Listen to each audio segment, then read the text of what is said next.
Testament of the Anunnaki, also known as the Arrival of the Anunnaki, is a 5-part series that expands on the ancient Sumerian creation epic, Numa Elish, taking place 450,000 years before the events of the creation epic.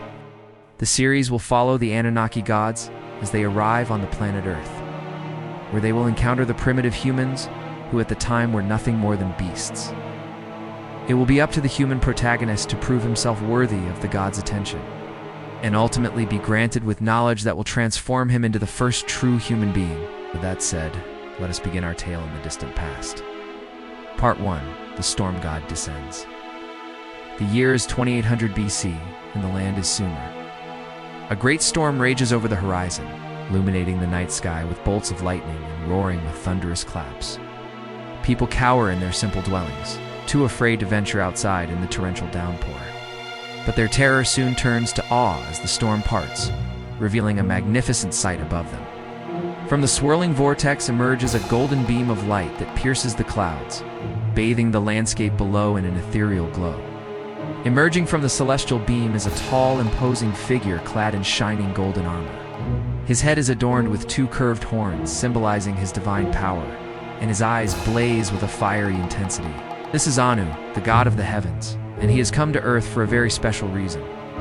As he descends slowly towards the ground, his gaze sweeping across the land, the people watch in amazement.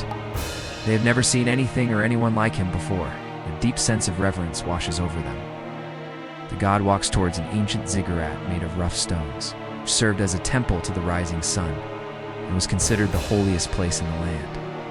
At the foot of the ziggurat, a group of humans await his arrival. Among them is a young man named Udi, known for his bravery and wisdom. He steps forward, his eyes fixed on the god, as the rest of the people cower in fear, not knowing what to expect from this imposing figure. Upon reaching the ziggurat, Anu raises his staff, causing the flames on its tip to flare up. He then addresses the humans in a voice that echoes with power. "I am Anu, god of the heavens, and I have come to Earth to seek the wisest mortal, so that I may entrust him with knowledge beyond his wildest dreams." Uti's heart pounds in his chest, but his determination does not waver. He steps forward and replies, "I am Udi, and I believe I am the wisest among these people. If you wish to test me, I am ready." Intrigued by Udi's confidence, Anu nods his head in approval. He knows that he has found the mortal he has been searching for. Part 2. The Trials of Wisdom. Anu decides to put Udi through a series of trials to assess his wisdom and knowledge. The first trial is the riddle of the sky. Anu challenges Udi with riddles about the stars and constellations, testing his understanding of the heavens. Udi, having spent many nights gazing at the stars, is able to answer most of the riddles correctly, impressing the gods with his astronomical knowledge. The second trial is the test of courage. Anu instructs a giant serpent, one of the oldest and most fearsome creatures on Earth, to approach Udi, and if the young man does not slay it, he will be banished from Sumer forever. Though terrified, Udi manages to slay the serpent, proving his courage and strength. The third and final trial is the Labyrinth of Shadows. Anu creates a labyrinth filled with illusions and traps to see if Udi can navigate it successfully. Throughout the labyrinth, Udi faces his greatest fears and doubts, but he perseveres, emerging from the other side wiser and more determined than ever before. Having passed all 3 trials, Udi stands before Anu, ready to receive the knowledge the god has promised him. Anu, impressed by Udi's wisdom, courage, and perseverance, bestows upon him the secret of writing.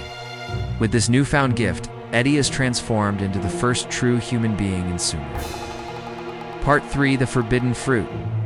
After imparting his wisdom and knowledge to Udi, Anu reveals to him a secret that has been hidden from mankind since the dawn of time.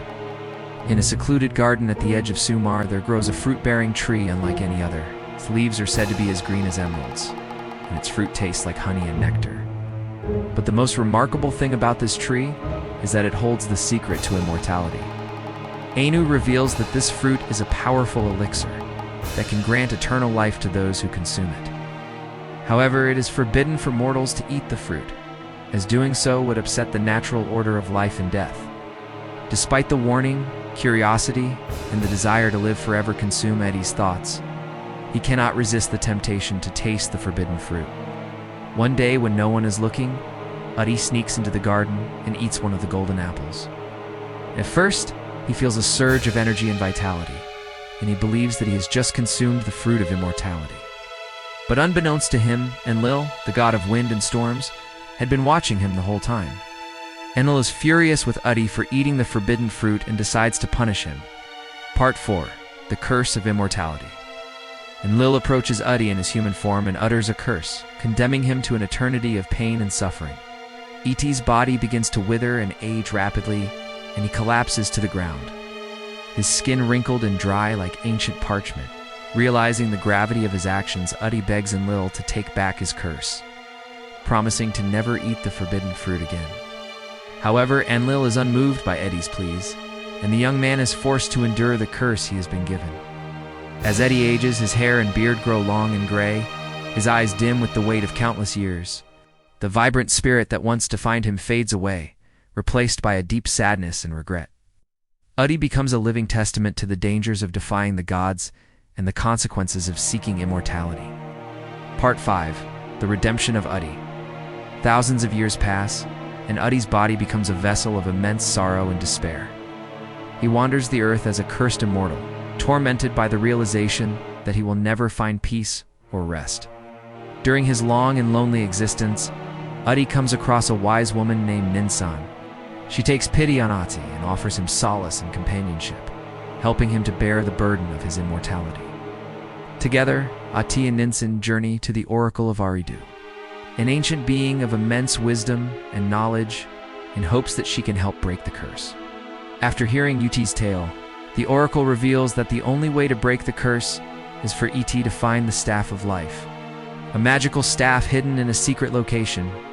The staff has the power to restore balance to one's life force and could potentially undo the curse that Enlil has placed on Adi. With renewed hope, Adi sets out to find the staff, braving treacherous landscapes and facing dangerous creatures in his quest. Finally, after years of searching, Ati locates the staff and returns to Ninsan. Together, they perform a ritual using the staff, hoping to break the curse. As the magic of the staff flows through him, Adi feels the curse begin to lift and his body rejuvenate. The pain and suffering that have haunted him for so long begin to dissipate. Adi is finally free from the curse of immortality. In the end, Adi realizes that true wisdom lies in accepting the natural order of life and death, and that immortality is not the blessing he once thought it was. He spends his remaining days sharing his newfound wisdom with others, teaching them the importance of living life to the fullest and embracing every moment. The story of Ati serves as a reminder for all who hear it, to live a life of balance and harmony with the natural world and the divine order of the universe. That's for this video. I hope you guys like our video, subscribe our channel, and press bell icon. Share your thoughts in comments section. Thank you guys. We'll meet you soon in next video. Bye for now.